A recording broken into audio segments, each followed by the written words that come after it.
मी आदरणीय रोहित दादांना विनंती करतो की आपण सर्वांना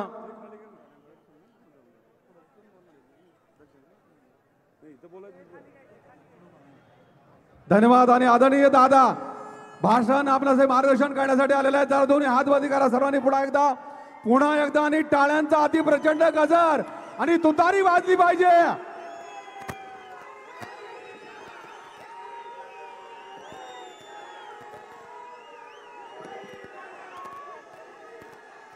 आज आपल्या कर्जत जामखेड मध्ये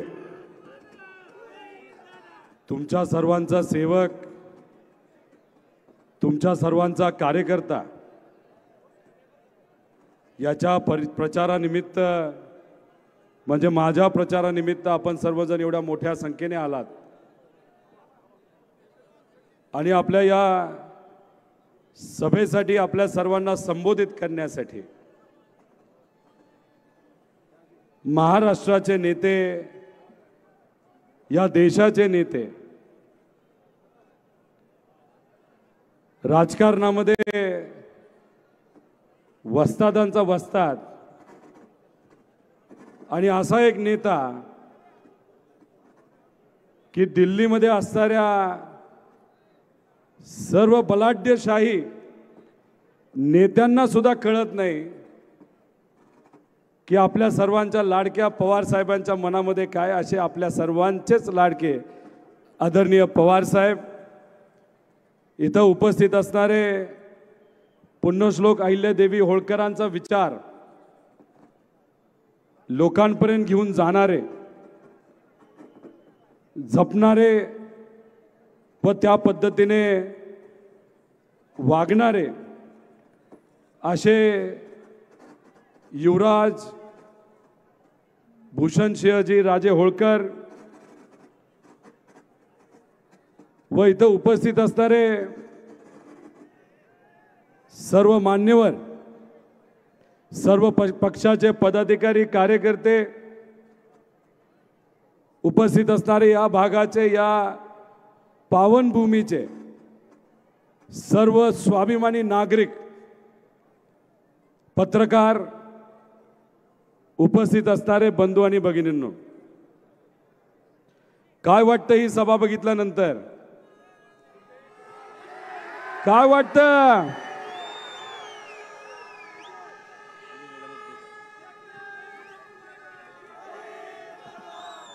या सभेसाठी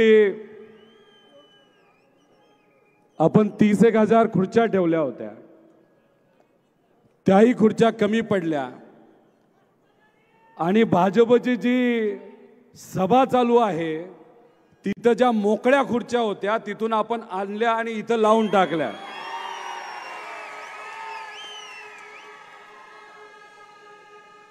ज्यांच्या विचाराने आपण सर्वजण जगतो, ज्यांच्या विचार आपल्या सर्वांच्या मनामध्ये, ध्यानामध्ये, आपल्या रक्तामध्ये भिनलेले आहेत, असे छत्रपती शिवाजी महाराज, क्रांती सूर्य महात्मा फुले, क्रांती ज्योती सावित्रीमाई फुले, विश्वरत्न डॉक्टर बाबासाहेब आंबेडकर, लोकशाही अण्णाभाऊ साठे, पुण्यश्लोक अहिल्यादेवी होळकर, सर्व संत, सर्व महान व्यक्ती यांच्या विचारासमोर मी मनापासून नमन होतो। आदरणीय पवार साहेब ज्यांच्याकडे बघून मी मोठा झालो, ज्या पद्धतीने ते बोलतात, वागतात, सर्वसामान्य लोकांच्या हितासाठी काम करतात, काही झालं तरी विचाराशी गद्दारी करायची नाही आणि कितीही मोठं संकट आलं तर पळून नाही जायचं आणि काहीही झालं तर दिल्ली समोर झुकायचं नाही। अशा आदरणीय पवार साहेबांकडनं मी खूप काय शिकलेलो आहे आणि तुमच्या सर्वांची उपस्थिती बघितल्यानंतर पवार साहेब माझ्या या सभेसाठी, आपल्या या सभेसाठी आलेत हे बघितल्यानंतर मी फार भावनिक झालेलो आहे। मी आदरणीय पवार साहेबांचं आपल्या सर्वांच्या उपस्थितीमध्ये दर्शन घेतो आणि 20 तारखेला येणाऱ्या या महायुद्धामध्ये आपल्या सर्वांना प्रामाणिकपणे आणि ताकदीने लढायचे आणि आपली लीड या महाराष्ट्राची 1 नंबरची लीड कशी असेल यासाठी आपल्या सर्वांना प्रयत्न करायचे आहेत.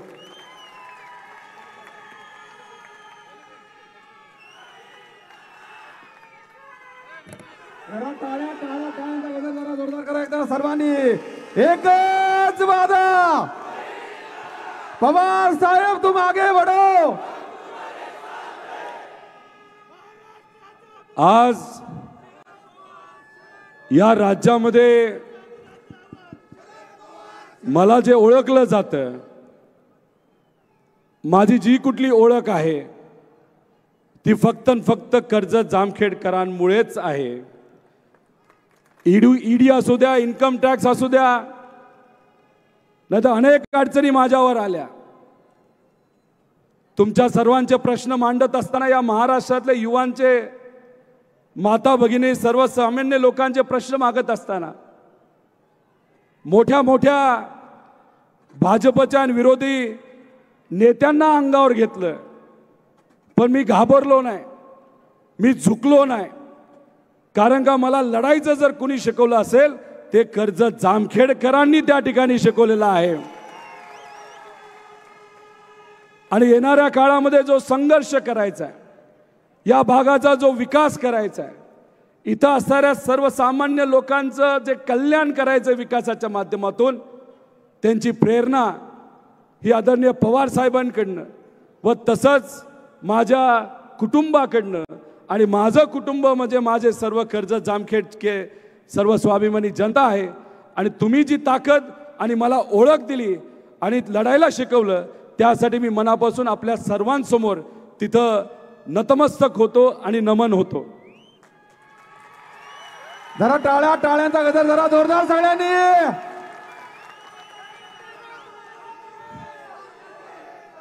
जेव्हा भाजपने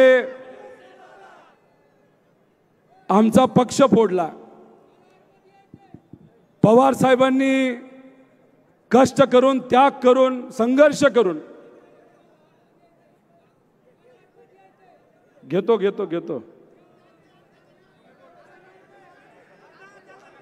येऊ द्या.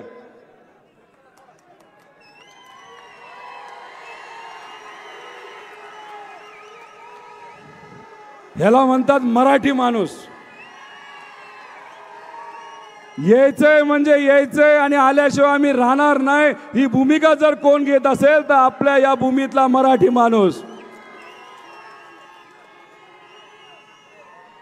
पवार साहेबांनी जो पक्ष उभा केला, कष्ट केले, लोकांना जोडलं, नेत्यांना उभं केलं, हा पक्ष भाजपने तोडला. आमचं कुटुंब जे एक होतं, एकत्र राहून विचार आम्ही पुढे घेऊन जात होतो, फक्त सत्तेत येण्यासाठी आणि लाडकी खुर्ची जपण्यासाठी देवेंद्र फडणवीस असतील, भाजप असेल, त्यांनी परिवार आणि कुटुंब फोडलं, पक्ष फोडला. पण आदरणीय पवार साहेबांनी अख्ख्या महाराष्ट्रामध्ये जाऊन परत एकदा आपला पक्ष उभा केला. पण जेव्हा अडचणीचा काळ होता, त्या अडचणीच्या काळामध्ये कर्जत जामखेडचे जे सर्व निष्ठावंत पदाधिकारी जे या व्यासपीठावर आहेत आणि काहींना जागा न मिळाल्यामुळे ते पुढच्या बाजूला आहेत, आणि सर्व निष्ठावंत कार्यकर्त्यांचं सुद्धा मी मनापासून तुमचे आभार व्यक्त करतो. कारण का अडचणीच्या काळामध्ये जे लोक आपली असतात, आपल्या बरोबर असतात, ती खरी आपली माणसं असतात. आणि तुम्ही सर्वजण अडचणीच्या काळामध्ये माझ्या बरोबर, पवार साहेबांबरोबर राहिलात, यासाठी खरंच मनापासून आपल्या सर्वांचे आभार इथं व्यक्त करतो. कर्जत जामखेडमध्ये गेल्या 5 वर्षामध्ये मोठ्या प्रमाणात आपण सर्वांनी मिळून विकास केलेला आहे. आपण रस्त्याचा विकास केलाय, शासकीय बिल्डिंग तिथं बांधलेल्या आहेत. कर्जत तालुक्यासाठी जे बस डेपो पाहिजे होता, बस डेपो कशासाठी पाहिजे होता?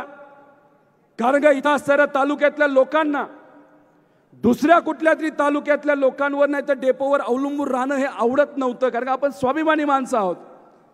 याच्यासाठी 25 वर्ष तुम्ही सर्वांनी संघर्ष केला. माझ्यासारख्या कार्यकर्त्याला पाठिंबा दिला. महाविकास आघाडी सरकार आलं. आधीच्या काळामध्ये भाजपच्या काळामध्ये 12 खात्याचे मंत्री असताना सुद्धा त्यांना जी गोष्ट जमली नाही ती पहिल्या 6 महिन्यामध्ये आपण सर्वांनी महाविकास आघाडीच्या काळामध्ये मंजूर करून आणली, म्हणजे आपल्या सर्वांचा हक्काचा डेपो. आणि हा डेपो झालाय. आता बसेस येतील. त्यामुळे आपल्या कर्जत जामखेडच्या लोकांना आणि खास करून कर्जतच्या लोकांना, विद्यार्थ्यांना, माता भगिनींना, व्यापाऱ्यांना कुठेही दुसऱ्या तालुक्याच्या बस डेपोवर अवलंबून राहायची जरूरत नाही. आपल्या हक्काचा, आपल्या तालुक्याचा डेपो हा तिथं आपला आलेला आहे. त्याच्याच बरोबर अनेक इतर कामं केली. आरोग्यावर काम केलं, शिक्षणावर काम केलं. आमच्या माता भगिनींच्या सक्षमीकरणासाठी बचत गटाच्या मदतीने तिथं आपण काम केलं. असा कुठलाही विषय, कुठलाही भाग, कुठलाही विभाग आपण सोडलेला नाही तिथं जिथं आपण काम केलं नाही. खरं तर विकासावर काम करत असताना मी तुम्हा सर्वांना केंद्रबिंदू ठेवलेला आहे. माझ्या लोकांना काय लागतं, आमच्या माता भगिनींना काय लागतं, युवांना काय लागतं, वडीलधारांना काय लागतं, शेतकरी, कष्टकरी, व्यापारी, या सर्वांना म्हणजे तुम्हा सर्वांना जे जे काय लागतं त्याच्यावर या कार्यकर्त्यांनी अभ्यास केला.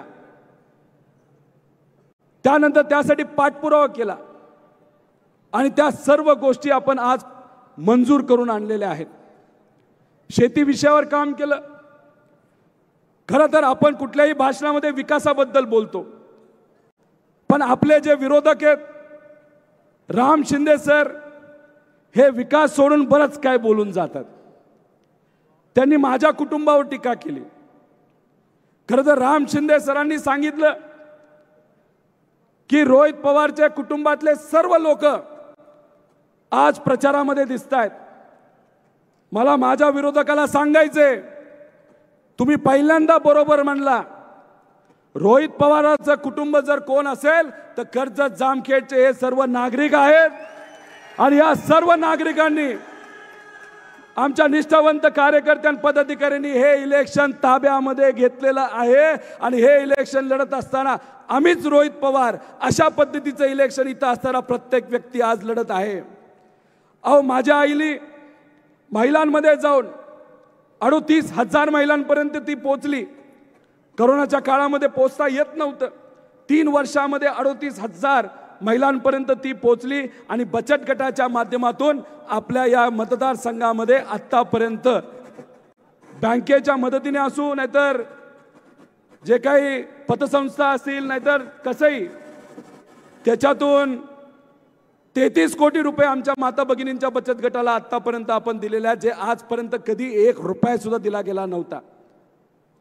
पाण्यावर काम केलं. माझे वडील 65 वर्षाचे आहेत. शेती विषयामध्ये त्यांचा चांगला अभ्यास आहे.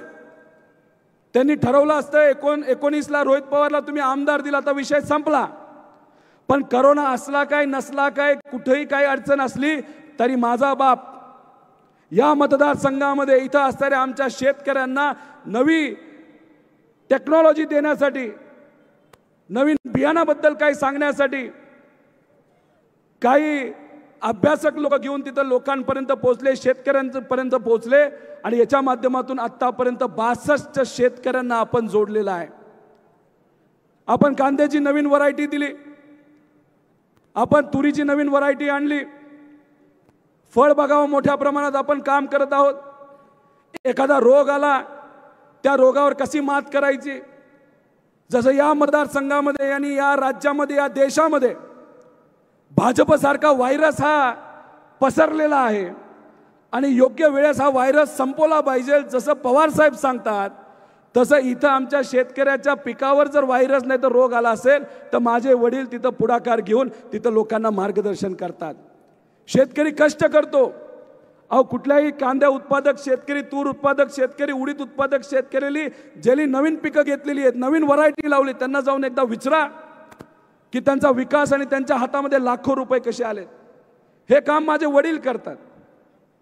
अनेक काही माझ्या कुटुंबातील लोक याच्यामध्ये सहकार्य करतात आणि तुमच्यापर्यंत पोहोचतात. इलेक्शन झालं तर विषय संपला असता, पण मला साथ देत तुमच्या सर्वांसाठी माझं कुटुंब सुद्धा तिथं झटत आहे. कारण का मी जेव्हा तुम्हा सर्वांना कुटुंब म्हणतो तेव्हा माझं जे छोटं कुटुंब आहे तोही तुमच्या या मोठ्या कुटुंबाचा मोठा भाग त्या ठिकाणी झालेला आहे. आणि मग जे काय आम्हाला करता येईल ते तिथं आम्ही करत असतो. त्यामुळे टीका करणारे खालच्या लेवलला जाऊन टीका करतात, त्याच्यावर आम्हाला बोलायचं नाही. काही दिवसांपूर्वी माझ्याबद्दल अतिशय खालच्या लेवलला जाऊन काही लोक बोलले. राम शिंदे सर बोलले आणि त्यांच्याबरोबर असणारे जे चंगू मंगू आहेत त्यांनी माझ्यावर टीका केली, मला शिव्या दिल्या. त्या व्यासपीठावर महिलांबद्दल अतिशय खालच्या लेवलला जाऊन तिथं बोललं गेलं, शेतकऱ्यांबद्दल बोललं गेलं, अल्पसंख्याक समाजाबद्दल तिथं बोललं गेलं. आणि या भाषणं तिथं भाजपची होत असताना राम शिंदे सर आणि त्यांचे सर्व कार्यकर्ते चंगू मंगू जे कोणी असतील ते स्टेजवर हसत होते. माझ्या आईने मला फोन केला की रोहित काय झालं. मी म्हणलं काय नाही, माझ्याबद्दल खालच्या लेवलला जाऊन बोललं गेलं, तुझ्याबद्दल खालच्या लेवलला जाऊन बोललं गेलं, शिव्या दिल्या गेल्या. आणि सगळ्यात वाईट महिलांबद्दल या कर्जत जामखेडच्या पवित्र भूमीमध्ये भाजपच्या नेत्यांनी अतिशय अश्लील भाषेमध्ये हातवाऱ्याने तिथं नक्कल केली. हे मला फार वाईट वाटलं. माझ्या आईने मला सांगितलं पुढचे लोक काही करतील, किती खालच्या लेवलला जातील, पण याद राख तुझ्या भाषणामध्ये तुझ्या बोलण्यामध्ये काही झालं तरी महिलांना तू आदरच दिला पाहिजे, सामान्य लोकांना तू आदरच दिला पाहिजे. तू तुझी सांस्कृतिक भाषा तिथं ठेवली बाहेर. तुझे जे संस्कार आम्ही लहानपणीपासून तुला दिलेले आहेत तुझ्या मुखातून सुद्धा तेच संस्कार तिथं दिले पाहिजे. शाहू फुले आंबेडकरांचाच विचार तू बोलला पाहिजे. हे आपले संस्कार आणि हेच तुमच्या सर्वांचे आपल्या सगळ्यांचे संस्कार आहेत. खरं तर माझ्या विरोधकांना मला सांगायचे, ही भाषणं केल्यानंतर तुम्ही जेव्हा घरी गेला असाल घरच्यांना कधी विचारलंय काय पद्धतीचं तुम्ही भाषण केलं. आणि जे काय तुमच्या घरच्या लोकांनी तुम्हाला त्याच्याबद्दल सांगितलं असेल, अहो तुमच्यात जर हिंमत असेल तर आज या संध्याकाळच्या भाषणामध्ये तुम्ही लोकांना सांगून टाका तुमचे घरचे तुमच्या त्या भाषणामध्ये वक्तव्याबद्दल आणि महिलांना अपमान तुम्ही जो केला त्याच्याबद्दल काय केलं हे जाहीर भाषणामध्ये तुम्ही बोलून दाखवा. आहे का हिंमत तुमच्यामध्ये. त्यामुळे भाषण करत असताना 200 लोकांत टाळ्या वाजवण्यासाठी आपण काही करू शकतो. आम्ही सुद्धा इथं चेष्टा करू शकतो, मजा करू शकतो, टाळ्या घेऊ शकतो, पण फक्त असं बोलून चालत नसतं. काम करावं लागतं, लोकांमध्ये जावं लागतं. करोना असताना करोनामध्ये लोकांना मदत करावी लागते.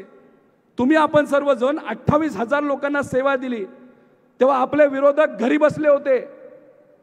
राजेश कुमार का कुठला तरी ऍक्टर आहे का ऋषी कुमार त्याची गाणं ऐकत बसले होते आणि झाडाला पाणी देत होते. अहो आहात ना तुम्ही भूमिपुत्र. मग जेव्हा इथं असणारे सामान्य लोक अडचणीत होते करोनाच्या काळामध्ये का तुम्हाला असं वाटलं नाही इथल्या असणाऱ्या लोकांना मदत करावी. जेव्हा तुमचं सरकार होतं प्यायचं पाणी नव्हतं, दुष्काळ होता, जर तुम्ही कलेक्टरला सांगितलं असतं तर सरकारकडनं टँकर दिले गेले असते. पण नाही, तुम्ही घरी बसला, लोकात नाही आला आणि मग तिथं सरकार जेव्हा कमी पडलं आम्ही सगळे एकत्रित आलो. सरकारचे 60 टँकर होते आणि आपण 250 ते 300 टँकर तिथं सुरू केले. ते सुद्धा थांबवण्याचं काम त्यांनी केलं होतं. का तुम्हाला जमलं नाही. तुम्ही भूमिपुत्र आहात ना.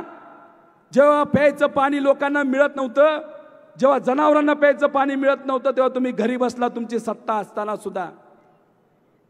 अहो सगळ्यात चांगली आणि महत्त्वाची गोष्ट अशी आहे की जेव्हा पाणी द्यायचं होतं जिथं मला मतदान कमी झालं तिथं सुद्धा आपण पाणी दिलं. ज्या गावामध्ये ज्या बूथवर मला प्रतिसाद 2019ला नाही मिळाला तिथं सुद्धा पाणी दिलं.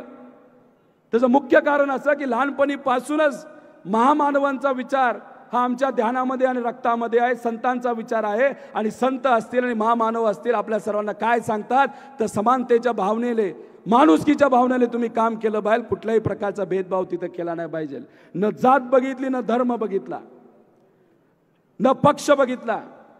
फक्त काय बघितलं तर तिथं लहान मुलं असतील, आमच्या माता भगिनी असतील, वडीलधारी असतील, मुक जनावरं आहेत, तिथं पाणी गेलंच पाहिजे. आणि मी माझ्या सर्व कार्यकर्त्यांचं अभिनंदन करतो की तुम्ही सुद्धा कुठलाही भेदभाव न करता जिथं सरकार कमी पडलं तिथं आपणच सरकार बनलो आणि लोकांपर्यंत प्यायचं पाणी तिथं दिलं. तेव्हा हे माणसं घरी बसले होते, लंपीचा रोग आला, सरकारकडनं लसी दिल्या जात नव्हत्या, आपण स्वतःचा संपर्क वापरला. कारण का पवार साहेबांच्या कृपेने आपल्या फोनला वजन आहे. कुठल्याही व्यक्तीला नाही तर एखाद्या कंपनीला फोन केला लगेच प्रतिसाद मिळतो. सरकारकडनं लसी नाही आल्या पण व्यक्तिगत खर्चातून 1,00,000 लसी घेतला आणि या महाराष्ट्रामध्ये 100% लसीकरण लंपीचं करणारं मतदारसंघ कुठला असेल पहिल्या नंबरचा तो आपला कर्जत जामखेड हा मतदारसंघ आहे. जेव्हा आपल्या सर्वांना विम्याचा पैसा मिळत नव्हता तेव्हा त्यांच्याकडनं फॉलोअप नाही झाला. आपण लढलो, आपण भिडलो, मुख्यमंत्र्याला भेटलो, कृषी मंत्र्यांना भेटलो, अधिकाऱ्यांना भेटलो, विम्याच्या कंपनीला भेटलो, तिथं भांडून आंदोलन करून अधिवेशनात तुमचे प्रश्न मांडून आपण कर्जत जामखेडचे 181 कोटी रुपये शेतकऱ्याच्या खात्यामध्ये तिथं आणलेले आहेत. आणि तिथं अतिवृष्टी जेव्हा झाली होती त्यावेळेस सुद्धा 70-80 कोटी रुपये आपण शेतकऱ्याला दिले. अहो तुमचं सरकार असताना तुम्ही घरी बसला, 4.5 वर्ष तुम्ही कोणाला नाही दिसला. बरं आता इलेक्शन आलं की तुम्ही दिसायला लागला. ते सुद्धा तुम्ही म्हणता की आता लोकांमध्ये गेल्यावर लय बरं वाटतंय. मग 5 वर्ष तुम्ही का गायब झाला होता? आणि मग अशा पद्धतीने ह्या सगळ्या गोष्टी तिथं कुठेतरी होत आहेत. खरं तर पवार साहेबांना तिथं बोलायचंय. मी एवढंच या ठिकाणी आपल्या सर्वांना सांगेल की इथं काम करत असताना आपल्या सर्वांना एकत्रित राहून तिथं काम करायचं. काल गडकरी साहेबांची सभा झाली, त्या सभेमध्ये त्यांचे 2 वक्तव्य आले. भाजपचे कर्जत जामखेडचे नेते लय खुश झाले, त्यांना कळलंच नाही की गडकरी साहेब काय बोलले. गडकरी साहेबांना सुरुवातीला काय सांगितलं, ही राम शिंदेची लढाई नाही. बरोबर आहे, त्यांचे अजून 4 वर्ष राहिलेत, बरोबर आहे, त्यांना आमदार व्हायची जरूरत नाही कारण का 4 वर्ष त्यांचे राहिलेत. ही राम शिंदेची लढाई नाही, ही या मतदारसंघाच्या भविष्याची लढाई आहे.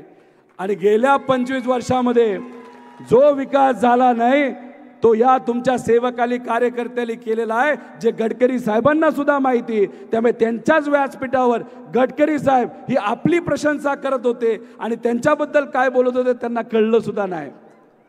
नंतर ते म्हणाले, त्यांना कुणीतरी चिठ्ठी दिली, लग्नाचं काहीतरी म्हणले, लग्न आमचं, सगळं आमचं आणि लाडू कोणतरी दुसराच वाटतोय. राम शिंदे सरांना लय भारी वाटलं. अहो सर तुमच्याबद्दलच ते बोलत होते.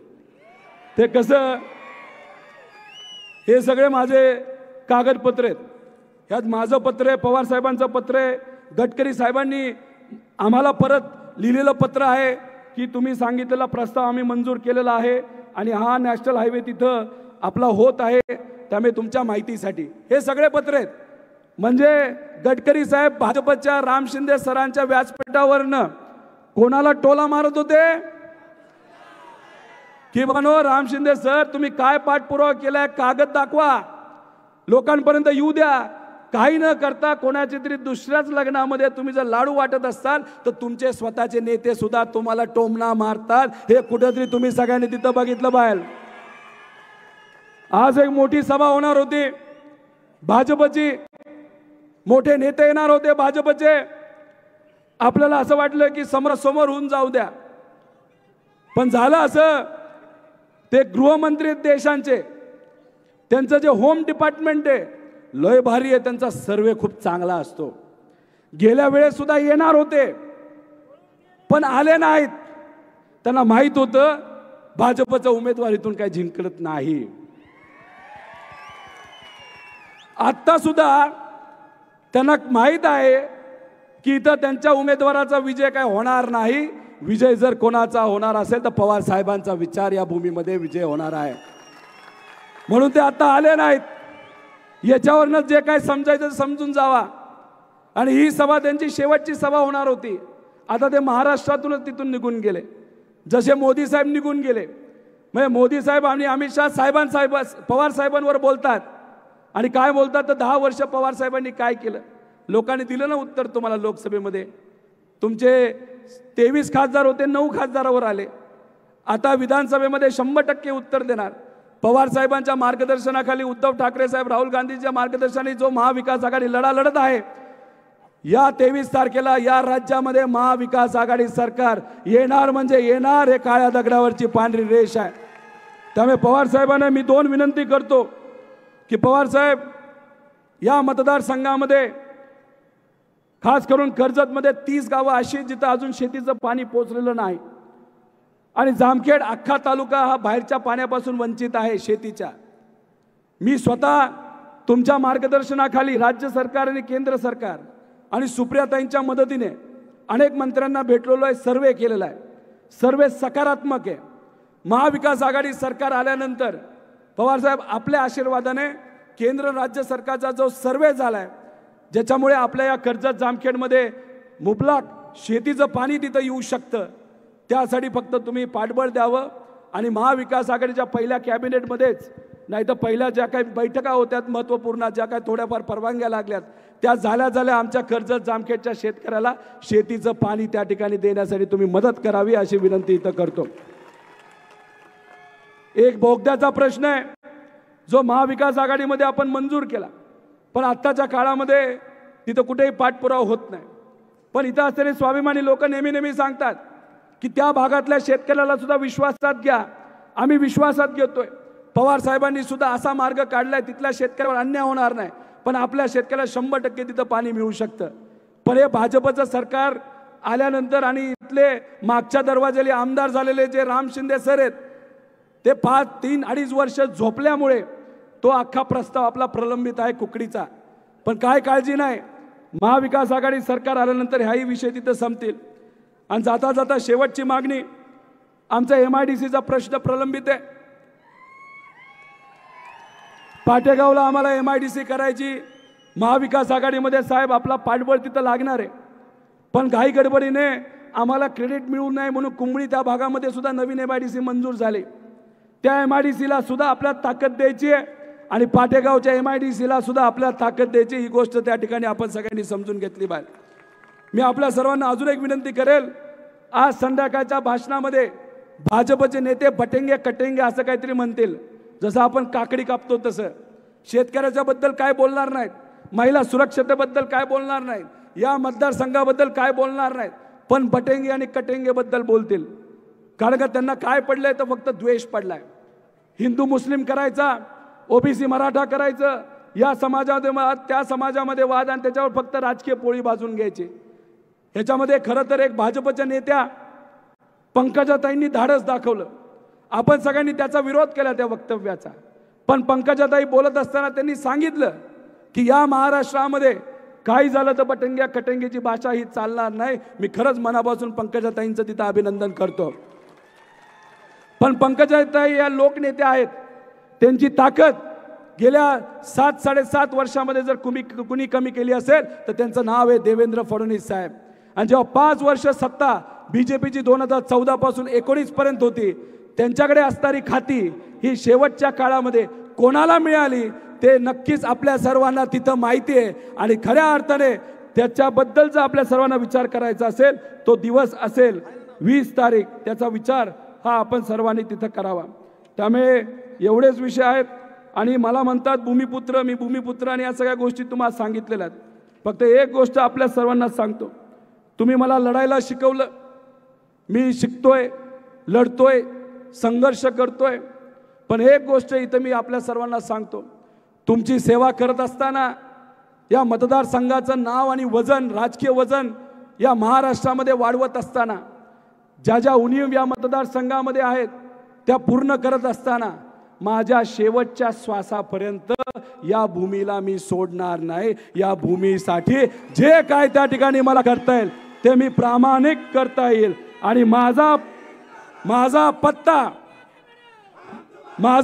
आहे रोहित राजेंद्र पवार, मुक्काम पोस्ट कर्जत जामखेड असं आहे. आणि आयुष्यभर तिथं राहणार आहे आणि तुमची सेवा तिथं मी आयुष्यभर करेल. आणि एकच गोष्ट आपल्या सर्वांना आहे, पुढच्या काही दिवसामध्ये दडपशाही केली जाणार आहे. गुंडाशाही आणली जाणार आहे, पण आपण मराठी माणसं आहोत. छत्रपती शिवाजी महाराजांच्या विचाराचे आपण सर्वजण वंशज आहोत. शिवशाहू फुले आंबेडकरांनी सुद्धा त्यांच्या काळामध्ये संघर्ष केला चुकीच्या प्रवृत्तीच्या विरोधात. आज या मतदारसंघामध्ये आपल्यावर विश्वास न राहिल्यामुळे, त्यांच्या पक्षाच्या कार्यकर्त्यांवर विश्वास न राहिल्यामुळे आपले विरोधक भाजपचे उमेदवार, ज्यांना प्रेमाने आम्ही सर्वजण मुकादम म्हणतो, मुकादम याच्यासाठी गुंडांना मुका आणि सामान्य लोकांना दम, अशा पद्धतीचं काम या कर्जत जामखेडमध्ये गेल्या 2 महिन्यापासून सुरू आहे. त्या मुकादमाला मला सांगायचंय, अशा पद्धतीने दडपशाही या पवित्र भूमीमध्ये तुम्ही करत असाल तर ते आम्ही खपवून घेणार नाही आणि आमचे हे निष्ठावंत पदाधिकारी, कार्यकर्ते आणि इथं असलेली स्वाभिमानी जनता सुद्धा खपवून घेणार नाही. मी तुम्हा सर्वांना विचारतो, तुम्ही सर्वजण स्वाभिमानी आहात का? शेवट जे उभे आहेत त्यांनी हात वर करून सांगा, तुम्ही स्वाभिमानी मराठी माणसं आहात का? आपला काय इतिहास आहे? आपली मराठी माणसं दिल्ली समोर कधी झुकली आहेत का? आणि मग अशा पद्धतीने या मतदारसंघात काही जण गुंडांचा, दडपशाहीचा वापर करत असेल तर मराठी माणसं त्यांच्या समोर झुकणार का? घाबरणार का? मग लढायचं आणि जिंकायचं, कारण का आपण सर्वजण लढणारी माणसं आहोत. आणि जे लोक गेले ते जाऊ द्या, जे नेते गेले ते जायचेच होते. अहो, या महाराष्ट्रामध्ये सुद्धा गुवाहाटी मार्गाने काही आमदार गेले होते. ते कशासाठी गेले होते? कशासाठी? कशासाठी? 50 खोके. तसंच काहीतरी कर्जत जामखेडमध्ये झालेलं आहे. जर त्यांच्या मागे मी गेलो असतो, जर त्यांचं मी ऐकलं असतं, त्यांचं म्हणणं होतं या मतदारसंघामध्ये जर काय करायचं असेल तर आम्हाला विचारल्याशिवाय करायचं नाही. म्हणजे हॉस्पिटलचं बिल कमी करायचं नाही, कोणाला मदत करायची नाही, शाळेला मदत करायची नाही, लोकांची सेवा करायची नाही, कृषीवर काम करायचं नाही, फक्त त्यांना महत्त्व द्यायचं. मग आता ते निघून गेले असतील तर फायदा झाला का नुकसान झालं? फायदा झाला का नुकसान झालं? जे नेते तिथे गेलेत हे निष्ठावंत पदाधिकारी अजून आपल्या बरोबर आहेत. आणि हे निष्ठावंत पदाधिकारी, कार्यकर्ते, जे नेते तिकडे गेलेले आहेत, कशासाठी गेले ते तुम्हाला सर्वांना माहिती. त्यांना धूळ चारल्याशिवाय राहणार नाहीत. आणि तिथे असणाऱ्या प्रत्येक गावाचे कार्यकर्ते, पदाधिकारी सुद्धा मनापासून काम करतील. फक्त एक गोष्ट ध्यानामध्ये ठेवा, गुंडाशाहीचं वाढत गेली. एक व्यापारी मला भेटला, मला म्हणाला मी भाजपचा कार्यकर्ता आहे. त्याच्या डोळ्यामध्ये पाणी आलं.